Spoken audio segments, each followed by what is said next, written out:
Rich Evans. Hello, Mike. And welcome to another episode of Best of the Worst, Plinketto. Perfectly normal edition of Plinketto. That's right. No gimmicks or tricks or special guests. Well, let's talk about the films that we have on the board today. Why? Oh. Anyways, our first film is Deathstalker 3, The Warriors from Hell, which is, we have to have every Deathstalker film on the panel until they're all gone. Thank God. Then Plinketto's over? Prototype, which has a man with a gun on it. Prototype what? Oh, it's got more? X29A. That part's very important. It is? Yeah. Next film is Twin Dragons Encounter. We've had this one before, never landed on it. And then we have a movie called Roar. I don't know anything about Roar. I'm assuming it's some kind of monster movie. Then we have Vibrations, starring Christina Applegate and James Marshall.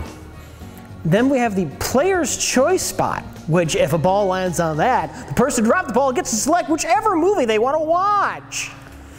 This is sort of self-explanatory, but thanks. Then we have Killing Spree, Tim Ritter's Killing Spree, sorry. Oh, Tim Ritter's Killing Spree. Winter Beast. The Evil Dead meets Northern Exposure. You know what? I don't want to see that. You don't? Yeah, I can do without that. All right. Then we have The Instructor, which is a karate, kung fu martial arts movie, apparently. Then we have Quigley. Quigley, starring Gary Busey and Oz Perkins, and a dog named Quigley. And finally, cult classic Abraxas, starring Jesse Ventura. I've never seen Abraxas. I haven't either. Okay. All right, I guess you're gonna drop the ball? You can? I don't care. Yeah, I'll drop the ball. You could take all the blame then. This is a great intro.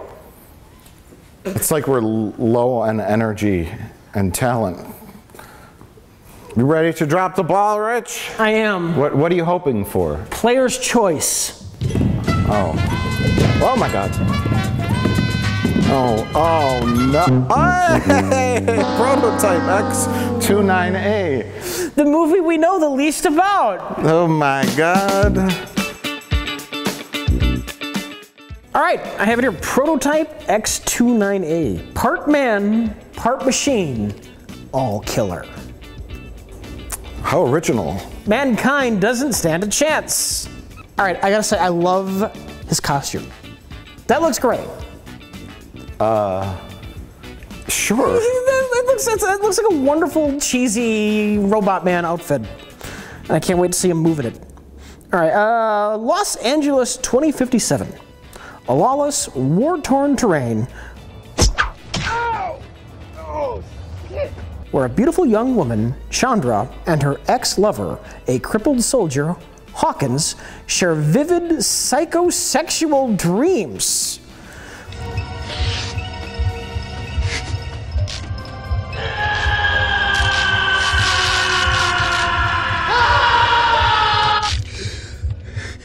When a brilliant research scientist, Brenda Swanson, experiments on Hawkins, he becomes Prototype, a half-man, half-machine robot.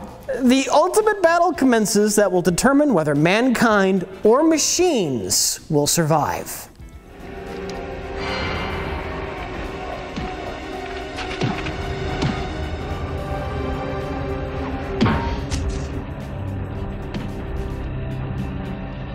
So people talking in a room and people sitting in cars and a low-speed chase where cars hit empty cardboard boxes. And 2 minutes of footage in a man in an awkward suit doing this. And a laboratory with beakers, smoke coming out of them. It's gonna be one of those movies where everyone pretends man in a costume doing this is the greatest threat to humanity. And that's fine. All right.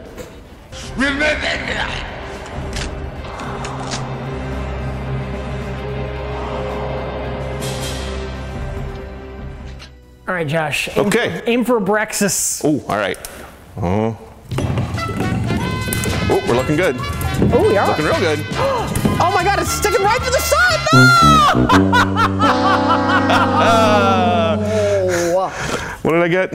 Quigley. Oh, hey! All right, Josh, tell us about Quigley. Oh man, Quigley. Look at this. Look at this dog. It's gonna steal your heart or something. Kooky hyper comedy from Focus on the Family. You know that's good. Oh, I know them. And hysterical adventure of Madcap Entertainment, the Dove Foundation. Respected film reviewers, the Dove Foundation. Gary Busey, Lethal Weapon. Curtis Armstrong, Risky Business. Oz Perkins, Legally Blonde. And Christopher Atkins, The Blue Lagoon. Those are all films. No unifying theme there. Not at all. Except they're all in this movie. Head up the cast in this fun-filled family adventure about second chances. Archie, Gary Busey, is a billionaire who has everything one could imagine, except for what is most important, a heart and a conscience. Bark, bark, bark. Well, if he had a heart and a conscience, he wouldn't be a billionaire. Exactly. Doesn't seem that important to me. No. On the brink of making an announcement that would forever change the lives of his employees, Archie experiences a tragic accident that takes him to the gates of heaven. Jesus. Jesus dog. It is decided that he should be sent back to Earth in the form of an adorable Pomeranian. Not Jesus dog, Gary Busey dog. Who will find Jesus. Sure. Because he's a dog. Yeah. A creature he despises even more than people. He hates people. He really hates dogs. Along with his guardian angel, Archie is sent on a heavenly mission to help the lives of those around him, while at the same time saving his own. Approximately 90 minutes. Okay, let's get it over with. Okay, Jay. It falls on you to salvage this night. Oh, God. You're asking the impossible. All right, Jay, you can do it. Come on, winter beasts. No.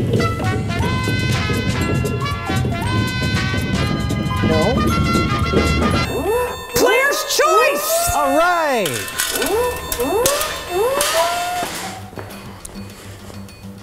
All right, Jay, what's your choice? Got my choice right here. Home Alone 4 or 6. Taking Back the House.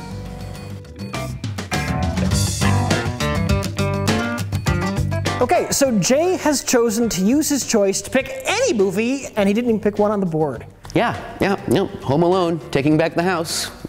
I'm gonna read from the back. All right. It's tough being 9. Tell me about it. Tougher still is spending Christmas with your dad, Jason Beghe. Beige? Beige. It's B-E-G-H-E. Could have picked a more exciting stage name than just something entirely neutral. Beige. Jason Red! He's at his new girlfriend Natalie, Joanne Going's mansion, even though it's loaded with all sorts of techno gadgets any kid could hope for. But this Christmas, Kevin, Michael Weinberg, is in really hot water again, and so are Marv, French Stewart. Nice house, huh, Pumpkin? Sure is, Marv. You sure you don't want to rob it? And his sidekick, Missy Pyle, doesn't get a name, just the actress, who are trying to rob Natalie's house! Exclamation point. No, I don't want to rob it. My robbery days are over. With funnier and more high-tech crime-stopping wizardry at his disposal than ever, Kevin must finally put these crooks on ice forever and keep his parents together while he's at it. This uplifting, hilarious comedy for the whole family is sure to love. So he's just going to kill them this time and be done with it? No, they're breaking up, apparently. He's got to keep them together. Oh, I was thinking he was just going to kill the thieves, just to end his misery. No, he's going to put them on ice forever. So, yeah, that sounds like killing, actually. I think, more death. That's what I'm saying. All right. All right. I think you wasted your choice. We'll find out. Let's go watch Home Alone 17, maybe.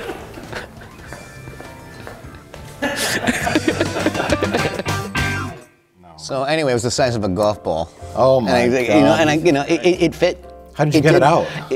How'd you get it in? I still feel it, to be honest. It's but at the same time, I think it was totally worth it. Am I right, Rich? Oh, yeah. Yeah, see, look, it's just... He was there, right? Yeah, I mean, He brought the garden hose. There's not a lot to do in Milwaukee. Yeah. Rich is into some weird stuff. I lost my glove, but Yeah. But I'll find it soon. Okay. Yeah. Oh, the cameras are on. Oh, Jesus Christ, this always happens. We should have slated first. We can cut that. So on this very special episode of Best of the Worst. I'm Macaulay Culkin. I guess we didn't introduce you at the beginning, so Yeah. we should point that out. Yeah. Yeah, I just wanted to get that out of the way. little elephant in the room right here. feeling underappreciated. Yeah. They don't give a shit. It's like I fucking flew out here. They don't give a shit. To be fair, we don't give a shit about most people. Oh, no, it's cool. No, I find it refreshing. Okay. Yes. So go on. You were saying. Well, I was saying we dropped the Plinketto ball. We dropped the ball in more ways than one. Prototype X29A was my selection out of the other 9 quality films on the Plinketto board, and unfortunately it was the first one it landed on. The rebirth chamber? Yes.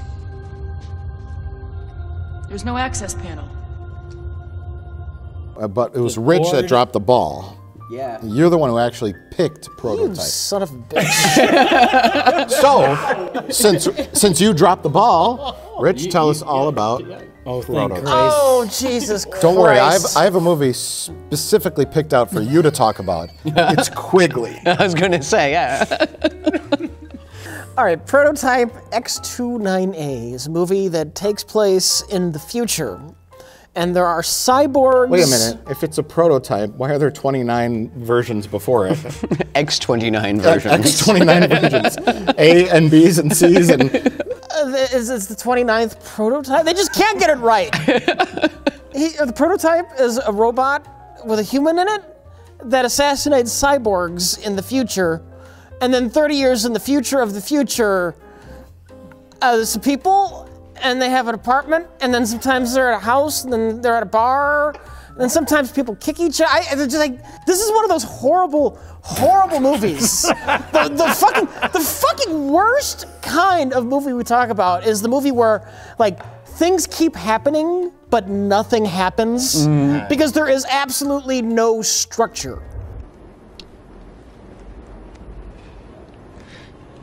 There's something oddly compelling about it, though. We're just waiting for something to happen. There's like a weird anticipatory.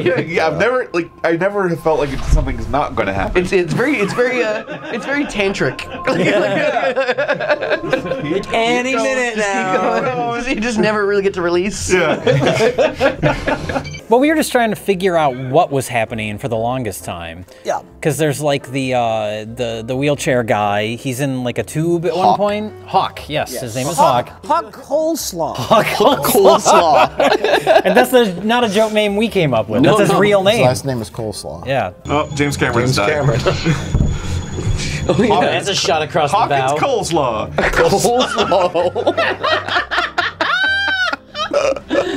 Hawkins Coleslaw.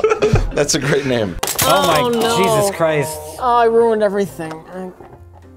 Oh no. Hold on. my We can God, fix I got this. it. We can fix this. Yeah. Oh, fuck. Oh.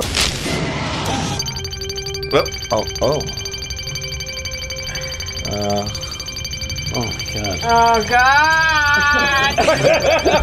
I can't read all this. That's the thing, you figure out how to turn that off the first day, that fucking noise. Well, there was a plot to Prototype X29A. It was... Please. An extremely inefficient robot walks around and kills people that are called Omegas, who apparently have some kind of cybernetic device in their brain. They've got an XLR input in the back of their neck. Yes, it's a little flash drive USB area. After the apocalypse, whatever it was, probably a nuclear war, whatever, it's never explained, these Omegas were selected to kind of re-educate them. They were supposed to be scholars and teachers and shaman. Yes. And somebody... Does this happen in the movie? Yes. Yeah.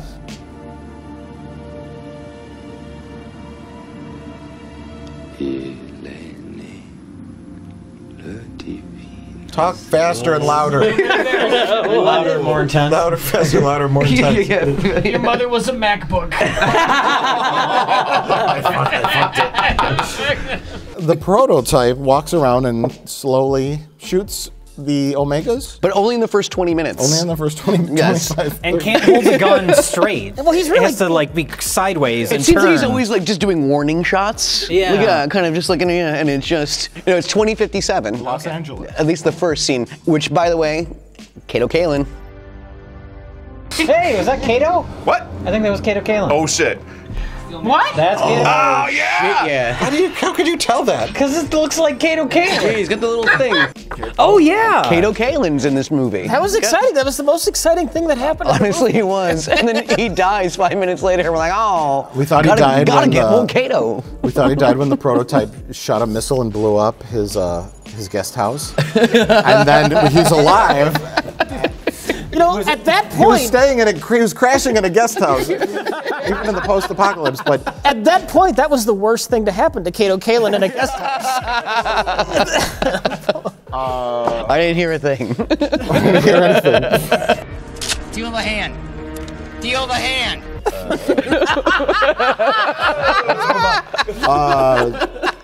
The prototype then thinks it has killed all the Omegas, but there's a little girl with a Raggedy Ann doll who is smuggled away into safety. But not before she makes out with her dead father. Oh yeah. Go hang out with your dead dad. I'm out of here. Have a good time. Oh, funny, he's been out here for a while. Don't kiss him. No. Oh. Stop it. Yeah, quit it. It's been days. Oh no.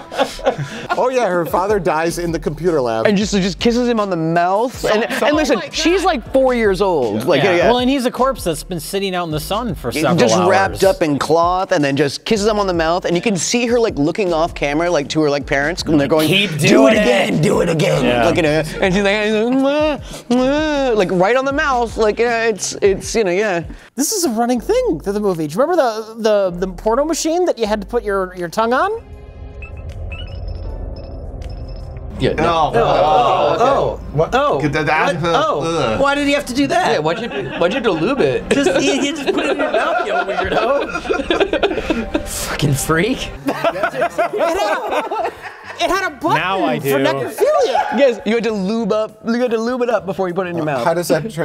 What's the theme here? Just for this movie. I thought you were saying through all three movies. I thought, yeah. No. I remember quickly because Gary Busey was licking the little girl's face. Yes. So there's something there. There's no licking in Home Alone. Taking But back there the is house. there is a wet French Stewart I'll be back. in it though, so like Which is not a euphemism. Yes, no, that's actually true, but we'll get to that. Maybe. So the little girl grows up, and she is wearing like an S&M bra. Yeah. Well, she looks like Madonna, kind of. Yes, she has a Madonna thing, and like they had these like little like silver like nipple clasp kind of things. Yeah, gorgeous. As you do in the future. Yeah. That's all you can scrape together. As was the style at the time. Yeah. She's got a kid brother, an adopted kid brother, or kid brother by name only. Sebastian. Yes, who has the bow and arrow. Yeah. He's not Atreyu from not the Neverending Atreyu. Story. There's Dreadlock guy who doesn't say anything but slowly beats people up.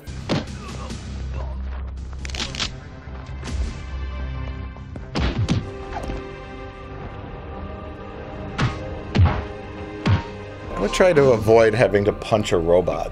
Yeah. It would hurt a little. Doink. It's every so many orchestra hits. That's still a damn good suit. The sax guy from Lost Boys. Yeah, that's what it was.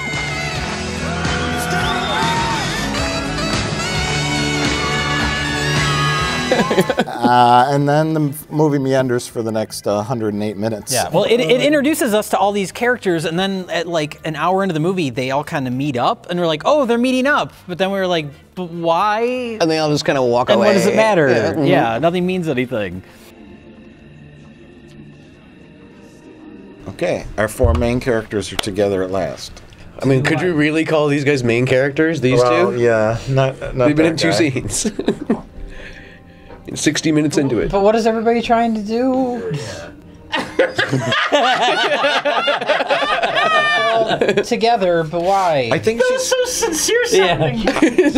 What's everybody trying? Is it just too much? Is it too much to ask for something to happen? That's her like adopted younger brother, and she's been trying to find him, I think. What? No. You might still be right. Why did he try to kiss her?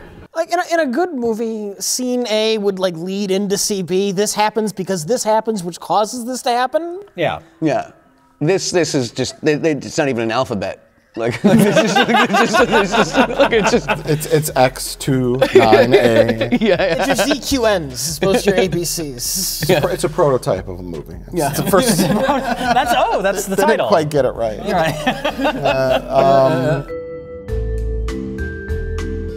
Why does everyone smoke? Shots. Yeah. And, Well, the whole like, movie's just so ugly. everything's like, so smoky. Yeah, and, it's smoky and like a close up of the yellow. lips or something. Like, yeah. Have you ever heard the term "you're beating a dead dog with a broken stick"? No. I've heard if you're beating a dead horse. That's a 2087 twist on an old classic. I think they were trying to be artsy with the sex machine. Tie me up, Hawkins. Spank me. I like a man who's hairy. Yes. And there was also like the dude one, which it was just like that guy was just gorgeous. It just like it just turns to the camera and he says something just like, "I want you, Hawk." It's like all right. Coleslaw. Why do you name a character Coleslaw? Like, what causes you to do this? I was hungry, okay? I was eating coleslaw when I was writing the script. He needs a last name. I don't know. Eureka! I'm writing a science fiction dystopian artsy romance story. My main character's called Hawk Coleslaw. We'd like to produce this film, sir.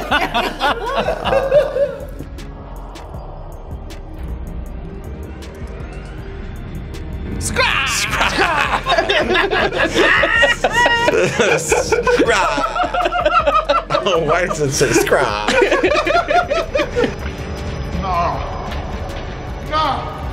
I could have never predicted this. I like that he can't turn his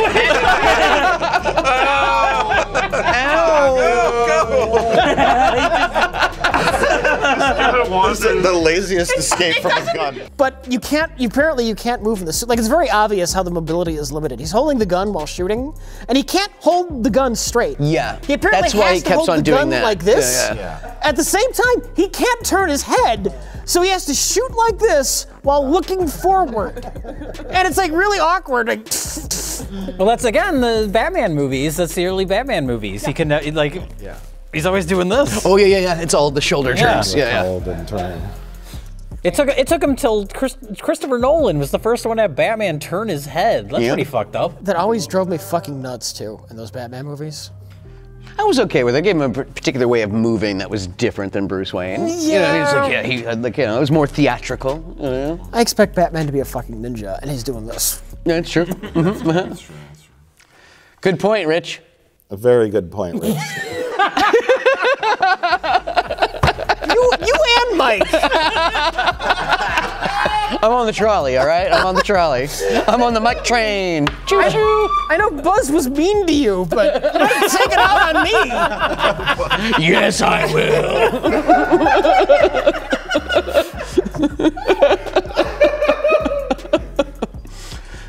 I just remember at one point during the movie, I was just like, everyone was even talking about trying to catch up what it was, and I was just. I remember I turned to you and I was just like, yeah, we're done. We're done.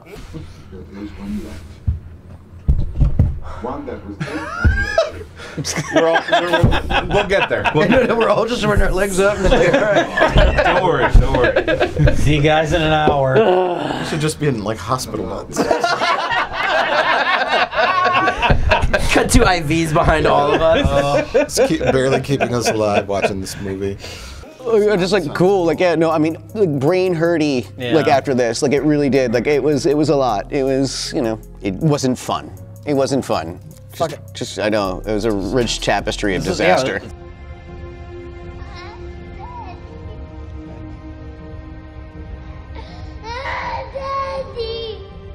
I know, but we're only getting started.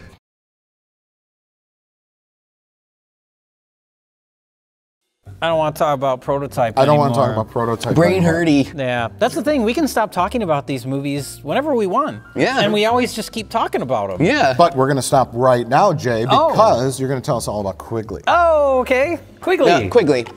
Oh, no. All right, Jeez. fine. You can have Quigley. Quigley is an old favorite of ours. This is the thing: is we kind of stacked the Plinketto board with quality selections. And Prototype. And somebody put Prototype on there. We needed an extra one. And of course, that's the one we landed on. So but this looks great. Yeah, no. Quigley is about Gary Busey. He is a rich businessman that hates dogs, and women. And women, It's I guess. established. Kind of? It's established. Yeah. You can't trust men. You can't trust your friends. And women are like dogs. They say, why don't you have a Why lady? am I laughing at that? What do fire escapes, bulletproof vests, windshield wipers, and laser printers have in common? That's a trick question. Nope. All of those things I just named were invented by women. No, they weren't. Hates dogs, loves Vicodin. And booze. The police still can't believe that you're alive.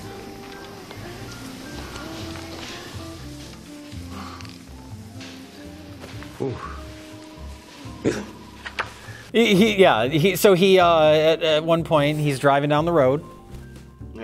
Does he have little arms or something? Is that how you drive, bro? He drives a clown car? Yeah. But he sees a little Pomeranian dog in the middle of the road, and even though he hates dogs and he should just run the fucker over, he twists the wheel and dies. It's very Doctor Strange. You know? Yeah, even it looks like the same sort of hillside road that Doctor Strange took place on. But and why does he hate dogs? Can we talk about the establishing scene? Oh, that establishes that he hates dogs. Well, he works at the Biodome. Yeah. Starfleet headquarters. He works at Starfleet headquarters. She needed that job. Her mother's sick.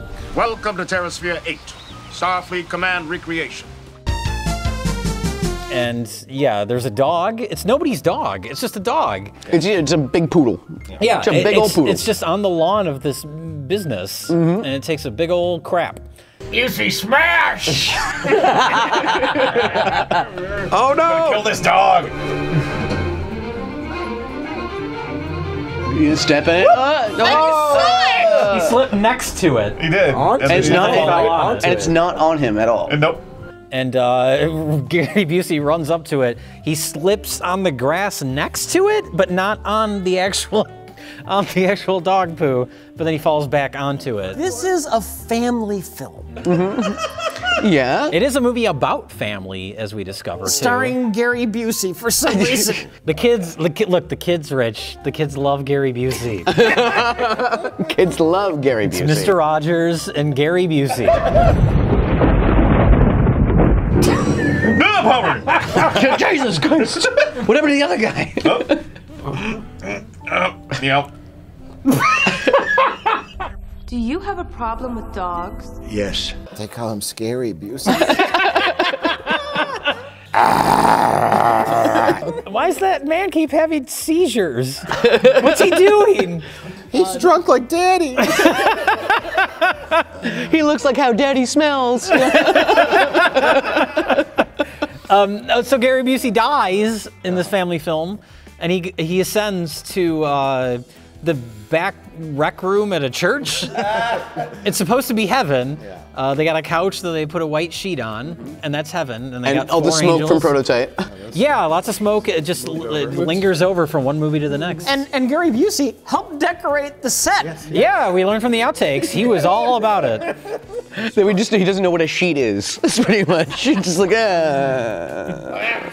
That kind of covers the couch. Fine. Yeah. You know what the strange thing is? Usually when you see like a bigger name in like a no-budget movie, they film like a scene and then they're gone. Like the minute he's gonna be a dog, like oh, we're just gonna get voiceover for the whole That's what film. I thought it was gonna be too, yeah. But he's in the entire fucking movie. Well, in the case of this movie, they just couldn't get rid of him. There's a young family man, a very good man, who's in dire financial straits. Oh, God! What's the justification for them turning him into a dog? Because he's a bad, like, person, like he's always been greedy. Yeah, That's his whole but thing. at the end of the movie, they say, you know, in life you don't get second chances, which kind of contradicts what happens with the entirety of the movie. I'll tell you why. Because this is the most subtle Christian film we've ever done. You cannot earn your way into heaven by doing good deeds, Archie. The only way into heaven is by faith, and faith alone. Your hardcore Christian doesn't view good deeds as meaning anything as far as getting into heaven. The only thing that matters is believing in Jesus. They gave you 2 assignments, and if you do them well, I suspect they might consider allowing you through the gates. You cannot earn your way into heaven by doing good deeds, Archie. But you still need to make a cute dog movie to get the kids to watch it. Yeah. So, Gary Busey, you're a bad person. You gotta be a dog. But then we get to the end of the movie. Nope. We're gonna tell you the truth. And do you have a problem with that?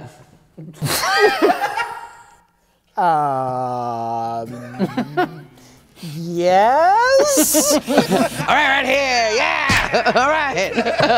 I do have a problem with Quigley's ending as well. I found the ending of Quigley quite substandard. No. Yeah. And, I did good. You did the no-no on that man's briefcase.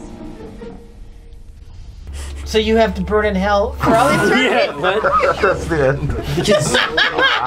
Fade to black. That's what you get for pissing on stuff. Bye. Okay, so, but yeah, he's teamed up with Oz Perkins, who's Anthony Perkins' son. I guess he's kind of his guardian angel. Director of Black Coat's Daughter. Director of one of my favorite recent horror films, The Black Coat's Daughter. Don't you feel some remorse or something? He's in Quigley. He's in Quigley. He's second acting opposite of Gary Busey. Yeah, he's above the title. Yeah. Oz Perkins throughout the movie, every scene he's wearing a different outfit. Yeah, he's like a referee in one scene. Yeah. I think the idea is that he's an angel or not a human, so he's just constantly he's kind of meant to keep an eye on morphing his appearance. And for some reason, he keeps falling on his face. Another new outfit. New outfit. Well. Oh, yoinks. Falling down. Stunt guy again. It's supposed to be funny. Comedy comes in threes. That's 3. Don't do it again.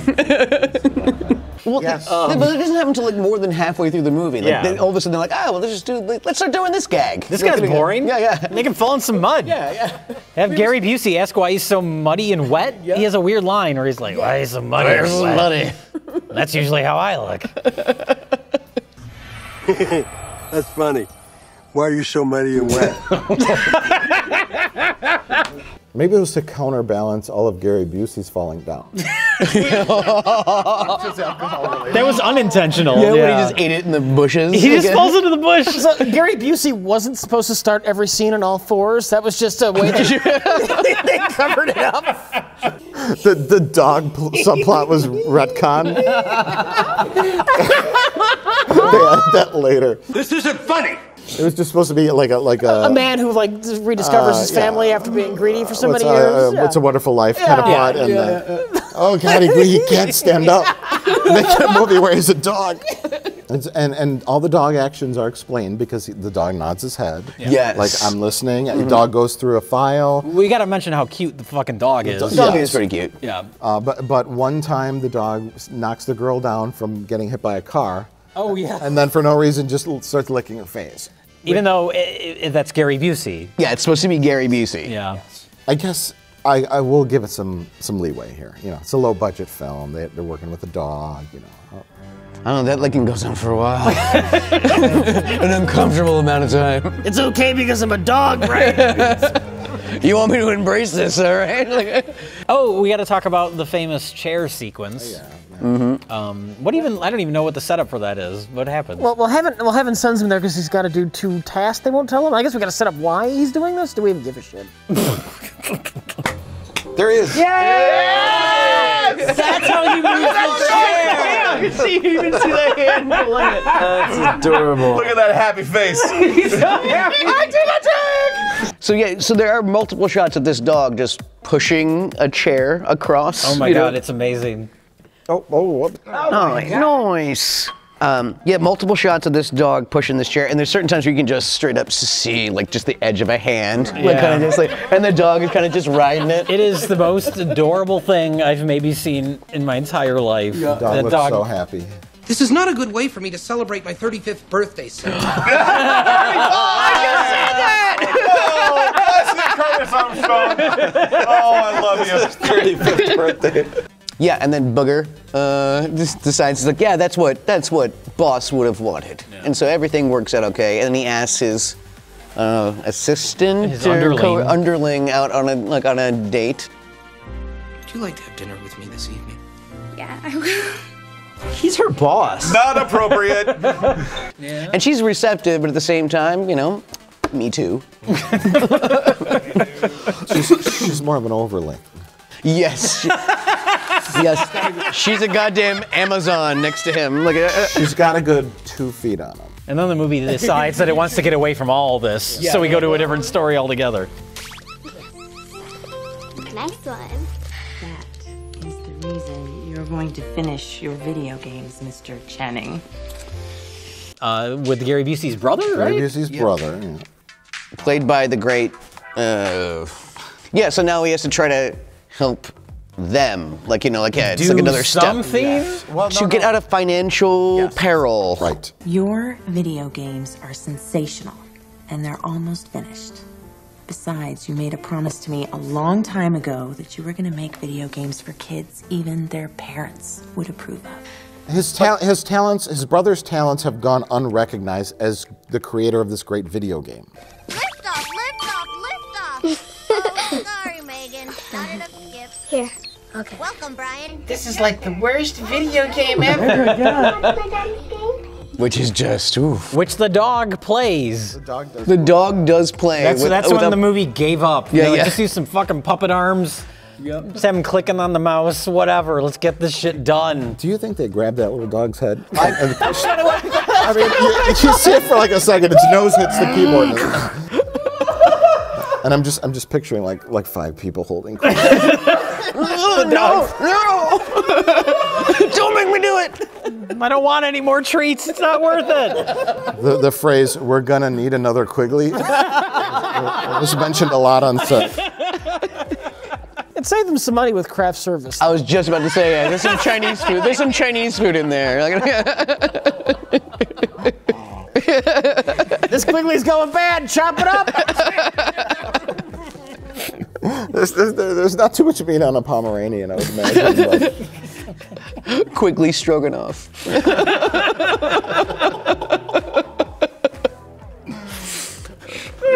With a side of hog coleslaw. It's so stupid.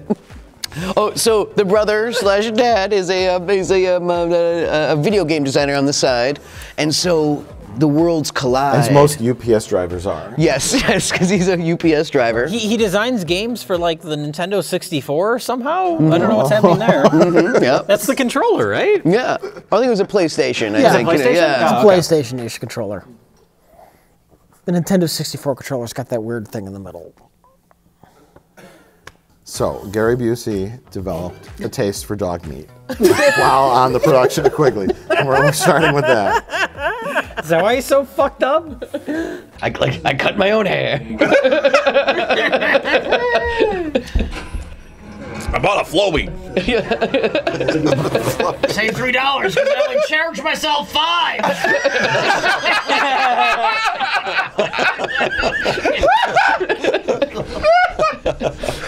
Oh my God. And also, Busey does look like he has a Flowbee.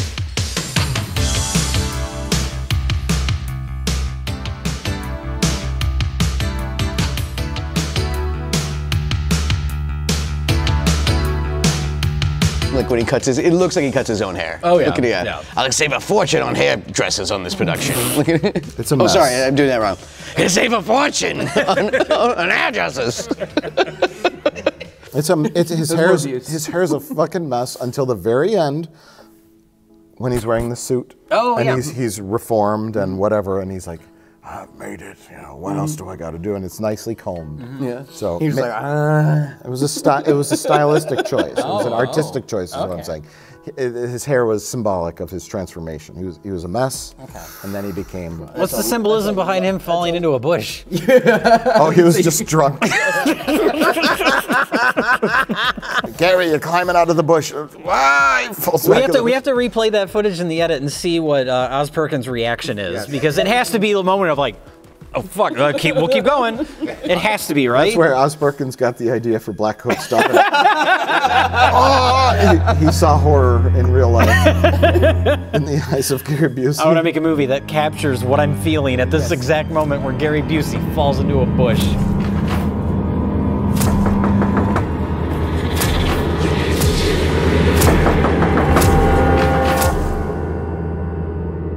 There's something funny.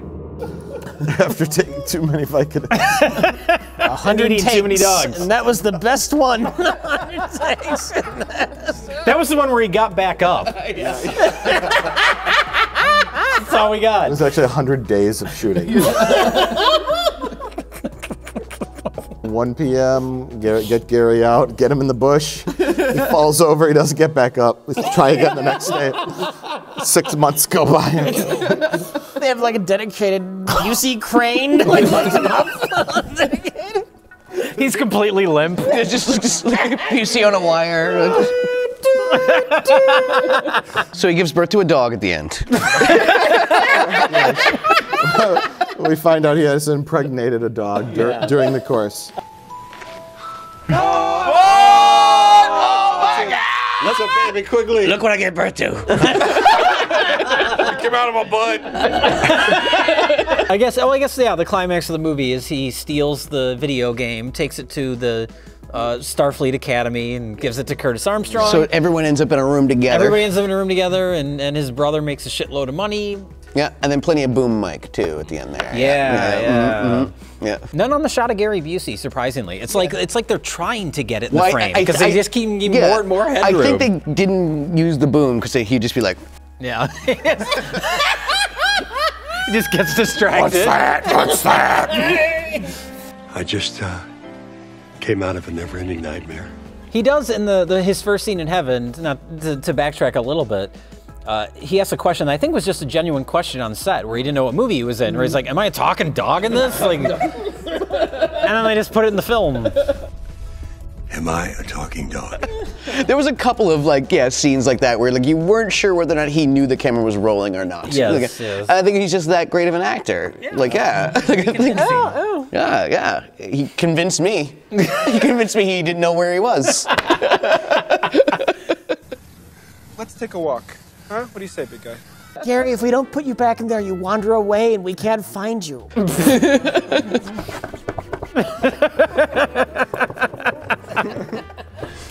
You trying to dig your way out? Gary, it's concrete. Are you like the production assistant girl with the clipboard? Gary, it's Busey, that's concrete. You can't dig out. Shut up. Wait, I'm a dog. What if half the credits were assistant to Mr. Busey? It's like thousands of people, like the end of a Marvel Avengers movie. Yeah, all the special effects people, but it's just people pulling Gary Busey out of bushes. Half of them are like Doctor. Assistant to Mr. Busey. Yeah. No, that's Quigley. That's Quiglly.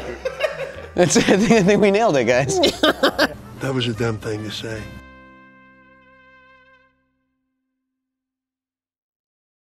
I'll do it. No, I'm kidding. I'll do it. I think. Of course, I'm going to do it. I think you should. Okay. I don't know why, but I think you should. Well, it's because it's Home Alone 4, Taking Back the House. Oh, God. And it should be pointed out that's not even the last Home Alone film. No. They made a 5 in 2012. Which I had never heard of either. Look, yeah. Young Kevin McAllister. Kevin.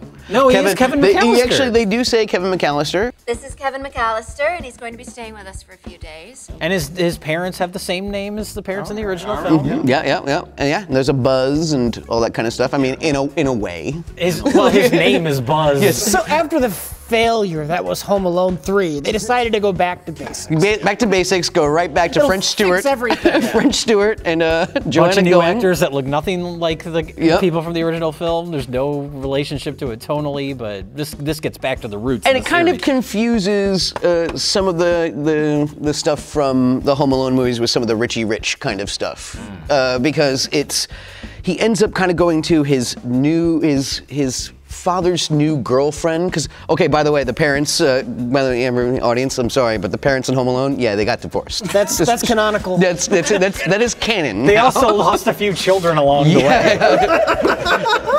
They had numerous Home Alone situations with various children, and now they never saw them again. Home Alone 6, Child Protective Services. Foster care.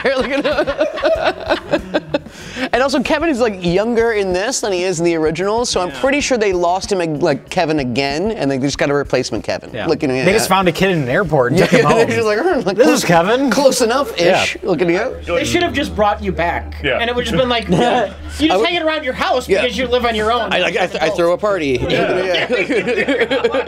And nothing goes wrong. I'll never be alone again. Actually, you've alienated everyone in your life. You're home alone. Yeah, nobody wants to hang out with me. It's real dark. So yeah, they split up, and so he decides that he wants to spend Christmas with his father and his new girlfriend, who's incredibly wealthy, has a butler and a maid, and in a house that has all kinds of gadgets. Door open. It's all waiting for you, even though you surprised us. The curtains close on their own. Oh yeah, it's like they just say door open into a remote, and the door opens. Can you imagine that kind of technology? I know, right? It's so futuristic. Yeah. I want a computer to open my door. Door open. I couldn't imagine life where I didn't have to pull a remote control out of my pocket and say open door and then wait for the slow door opening mechanism to open before walking through and having to say, okay, close door. I mean, well, no, first the device has to wake up and then it has to connect to the Wi-Fi. This is a reboot the computer. Yeah. It takes like 6 minutes. But thankfully, you don't have to do this anymore, though. Yeah. A lot of empty space, which is like plenty of, it's like you said, like plenty of time, plenty of room for pratfalls. Yeah, plenty of room for which people don't getting really knocked out happen of- as much as you'd would think. It seemed to promise more technological gadgets and gizmos of defeating the bad guys. Yeah. Because the first Home Alone film was more like, swinging paint cans and, stuff on the floor. Low and tech. Slipping. Yeah. Low tech, yeah. Stuff a kid would come up with. That was Rambo the whole charm of the style. movie. Rambo style, yeah. And Micro this- machines. They tease a drone, which I don't believe is ever used. No, it is. He rams it into Marv's crotch. Into his dick. So it's not as clever as it wanted to be. It's awful. Wait, what? There we There go. goes drone. Oh, How'd you get locked in there? Whatever. Boink crotch. it just hits him in the crotch. That's That's it.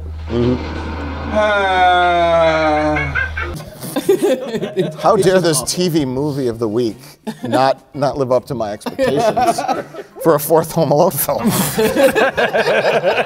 It's ridiculous. How dare you? That's ridiculous. Yeah, a lot of French Stewart mugging to the camera. Well, that's the weird thing is he's playing Marv. He's playing the Daniel Stern character But he's from the dressed first movie. like Pesci. But he's dressed like Joe Pesci. He's dressed like the Pesh. And I don't know if his accent is supposed to be like Chicago or New York. It's all or- over the place, It's all yeah. over the place. All right. Coast is clear. Let's go. Wait, are you sure it's safe? Pumpkin, would I take you in there if it wasn't safe? No, he's trying to do a New York accent. No, he's doing Chicago. What do you think, Veer? We're just gonna go in there tomorrow and start grabbing kids? Yeah. Grabbing, Jay Collar is gonna, Grabbing kids. Give me a beer there once, would ya? Yeah. I don't know why French Stewart hasn't caught on Yeah. bigger than he has. Yeah, it's terrific. I don't get it. It's been a while since I've seen him. I think the last time I saw him, Jimmy Fallon was playing him in Celebrity Jeopardy on SNL. From third Rock from the Sun, French Stewart in second place with negative $17,000. I'm a late bloomer, Alex, and in Double Jeopardy, I'm gonna bloom. When Jimmy Fallon's making fun of you. Yo. You had the big tree lighting outside, the Christmas tree lighting, and have you ever seen the Christmas tree lighting? Are you familiar with my work? And the kid, he went on to He works at the Subway down the street. Hey, there's nothing wrong with working at a Subway just because you were in Home Alone. One child could do so much damage in the time it took me to... No, it is gonna be the maid, because it's too obvious that it will be him. Yeah, He's gonna be like the old man. Yeah. Yes, he's Old Man Marley. Yeah. Mhm. Where are you going? And the idea that like the Missy Pyle and French Stewart, like they show up to try. Well, no, there's a prince. There's a prince coming. Apparently, yeah. So I don't know why they try to break into the house multiple times because they want to kidnap the prince. Yeah. But they just keep trying to break into the house for no reason. Door open. Go close. I love this thing. Mom? Oh! Yeah. Get ready for the rest of the movie, Rich. It's just starting. You better start laughing.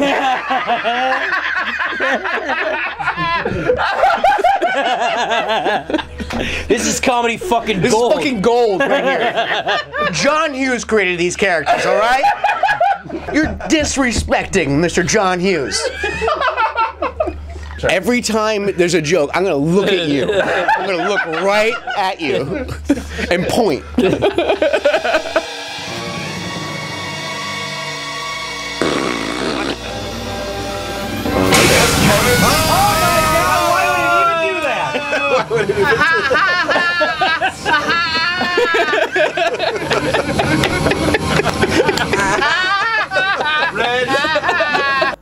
I'm not gonna get upset at a Home Alone film for having cartoony physics, because that's kind of the point.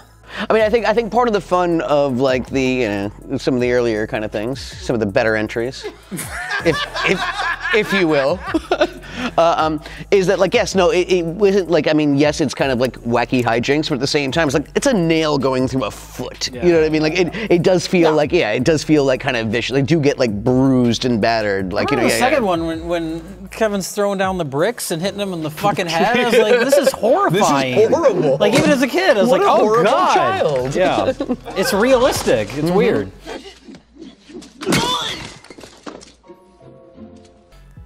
But then Marv turns into a skeleton. Yes, when he's electrocuted. Yep. Yeah. That's a little cartoon. That wasn't my choice.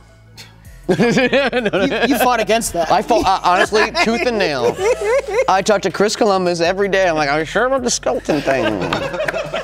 I want to do something a little bit more realistic. Yeah. Just want something a little more grounded. I think Home Alone 2 needs to get like more down to earth. Yeah. Can he just have smoke come out of his ears? Yeah, just something realistic. Just his like hair that. going up. Yeah. And staying that way. This movie was shot in South Africa. Whoa! Wow. That's weird. What? Yep. And the producers of this movie originally hoped that it would lead to a Home Alone TV series. Oh, I can see that. Many of the cast members had clauses in their contracts that would have brought them back. A TV series, yeah. Should we set that up, like in our discussion? The idea of it being a TV show? Sure. Okay. So what'd you hear about this thing? I have interesting fact about this film that I've known for a very long time. Is that this was actually shot as sort of intended to be a pilot for a TV show. And so all these actors were kind of signed on. If this was successful, it would become a TV show. I heard that. I knew that one already. Yeah. Well, I just told you it. Oh yeah, I heard about it just now. You just heard about it just now from me. How the fuck do you make Home Alone a TV show? Exactly. Well, there's 3 episodes in this movie alone. Marv shows up. Yeah, Marv shows up again. Marv shows up again. Yeah. Every episode, Marv shows up. Yeah, I guess he doesn't need to be home alone because he's never home alone in this. And there's not a lot of like clever traps or anything like that. Like and I think that's kind of like the fun of it. And not a lot of technology stuff, which is what you were saying earlier. Like you'd expect like a lot of these like Q-esque gadgets to like pay off. These James Bond-y kind of like He does at one point though. He does castrate French Stewart with a grappling hook. Yeah. So. Door open.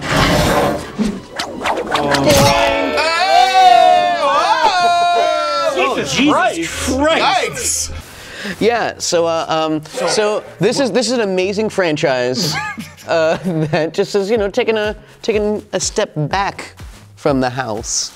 Yeah. What does that subtitle mean? Taking back the house. Mm-hmm. They lock him in the wine cellar. In the wine cellar. And they have to take the house back. And we were talking about how would, the Home Alone movies wouldn't really work without modern, because it's cell phones and so forth. Yeah. And so they're trapped down there, and about 5 minutes in the scene, the butler goes, "Oh, here's a cell phone." Do a cell phone though. Perfect, man. Yeah. And he calls Call your parents. Yeah, and he calls his brother twice. Yeah. He doesn't call 911. Even better, it was the adult that had the phone the whole time. Let me hand this to this 9-year-old. He'll know what to do with this. Take control. Yeah. I'm a mere butler. You know what? Kevin didn't call the cops because he's really just out for blood. Yeah. He's really a sadist. It's out for revenge. Yeah. No, I think he just likes hurting people. Oh, okay.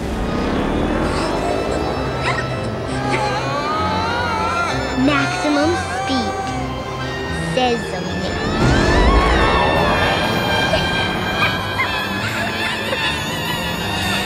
It's a symbiotic relationship, right? Mm-hmm. Yeah. He needs Marv, and Marv needs him. Marv needs to steal. And Joe Pesci's left to go have his own rap career. Fighting and stealing don't kill without feeling. So I went in casinos before they start dealing. All about respect and intellect. Only mess with the women that pick up the check. Yes. Well, see, Marv's secretly into masochism. Okay, all right. Yeah. He loves getting his genitals mutilated. He does. He loves the That's why he keeps coming back for more. The grappling hook to the balls. Is it just pain in general, or specifically his groin? Pain in general, but Okay. I think the answer to both of those is yes. Yes. I think the scary part is it's pain inflicted by a 9-year-old boy. Oh, that's an important factor. It's not just pain. It's just a detail that helps. All right. That's vital. That's vital. We need each other. A 9-year-old that a year prior was a 10-year-old. Yeah. He keeps, he's He's got de-aging. Benjamin He's Buttons. got Benjamin Button syndrome. Eventually he'll be like an infant. Kevin, hurt me. He'll be smacking Marv in the dick with a rattler. Yeah. Throw your bottle at my crotch. This movie needed more Busey. Busey should have played the kid. Yeah. Gary Busey is Kevin McAllister. I'm in. Honestly, you're looking at my future right here. Oh no! What, a Pomeranian? You're gonna Yes, no, on the back. Oh, okay.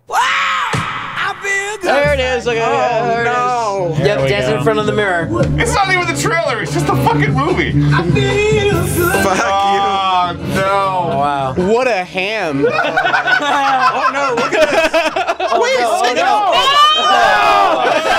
this. So, fellas. Yeah. Chaps. Yes. Which one of these is the best of the worst? We have Prototype, X29A, we got Quigley, and we got Home Alone 4. What a bizarre selection of movies this time. More so than usual. So, let's go with Rich. It has to be Quigley. Oh. Home Alone? Yeah. Home Alone. Taking Home back the house. Alone. Oh, okay. Good choice. Yeah. I was gonna say Quigley.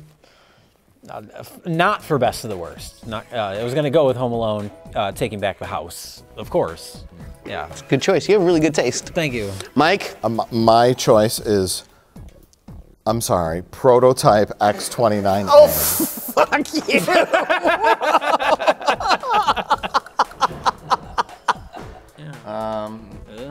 Okay, no, fine. No, you can live with that. I'm picking Quigley. That shit is hilarious.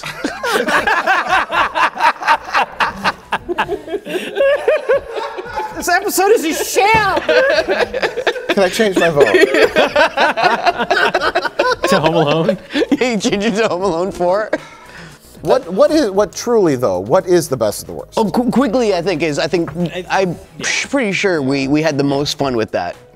Home Alone 4 is only funny if you watch it with Macaulay Culkin. You want to watch Home Alone with Macaulay Culkin, don't you? I still watch it over Prototype. That was a. This was a. Yeah. This That was was a slog. That was a slog, man. Well, that's where we get to the question: do we want to destroy any of these films? Oh well. Yeah. I'd be okay with destroying Home Alone and taking back. What the fuck is wrong with you? I would urge everyone to order your own copies, of course. Yes. So everyone can destroy their So everyone copies. can destroy their copies. But if you pay for it, you can do whatever you want with it. That's true.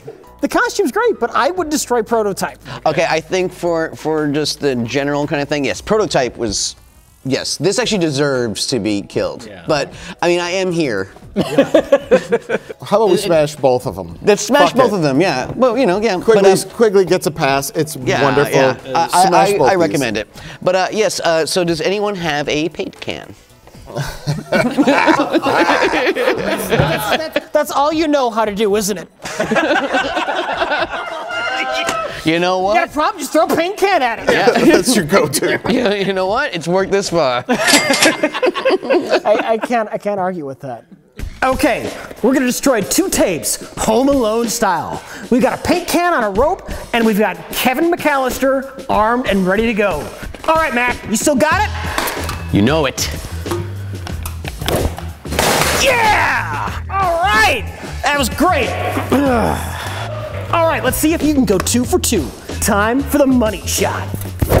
Ow, my groin!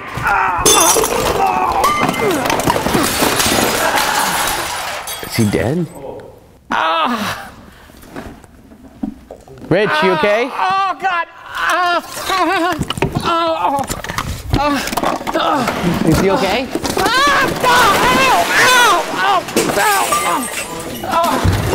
Oh, God. I can't see!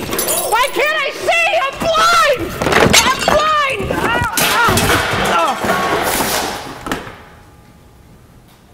Still got it.